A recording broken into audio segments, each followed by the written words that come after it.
عالیہ حمزہ صاحبہ، عمران خان نے آج کہا کہ ادارے ایکٹ کریں، کہیں ایسا نہ ہو کہ دیر ہو جائے۔ آپ کے مخالفین تو یہ تاثر دیتے ہیں کہ مقصد ایسی بات نہیں کرنے کا یہ ہے کہ پی ٹی آئی کو دوبارہ اقتدار میں لایا جائے۔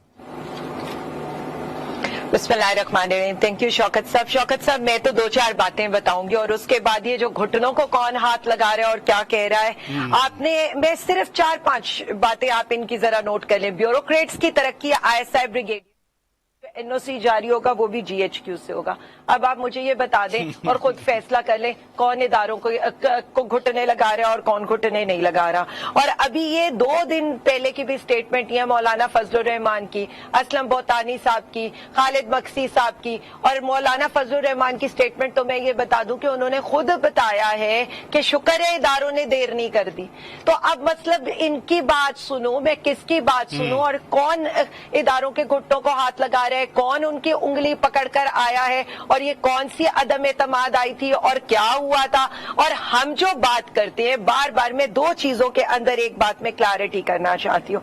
یہاں پر بات ہوتی ہے نا نیوٹرلز کی، کہ ہم ایک طرف کہتے ہیں جی نیوٹرلز، ہم صرف اتنا کہتے ہیں کہ جب بات ہو ملک کو درپیش سلامتی کی، ملک کو درپیش چیلنجز کی، اور ملک کی سالمیت اور حفاظت کا فرض ہو، تو یہ جو ادارے یہ نیوٹرل نہیں رہ سکتے، کیونکہ بات آ رہی ہے ملک کی سالمیت کی۔ لیکن جب بات ہو رہی ہو اندرونی لڑائی کی، یعنی ہماری اور ان لوگوں کی لڑائی ہو رہی ہے یہ جو پاکستان کے ساتھ جو کھلواڑ کر رہے ہیں، تو پھر آپ یہ کیسے، پھر آپ نیوٹرل ہو نا، پھر آپ کسی کی انگلی نہیں پکڑ سکتے۔ پھر میں کس کی بات مانوں؟ مولانا فضل الرحمان کی مانوں، اسلم بوتانی کی مانوں، خالد مکسی کی مانوں، یا ایم کیو ایم والوں کی مانوں؟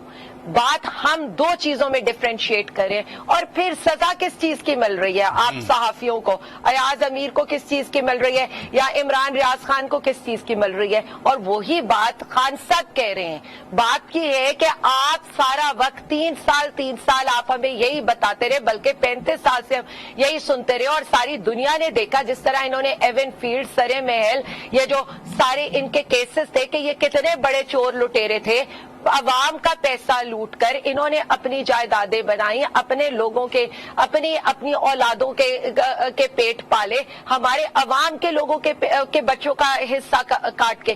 آج یہ اگر چور مسلط ہو گئے ہیں، آج ضمانت شدگان، نیب زدگان، جو چور لٹیرا ہے اسے اس ملک پر مسلط کر دیا ہے، تو عوام سوال نہیں پوچھے گی؟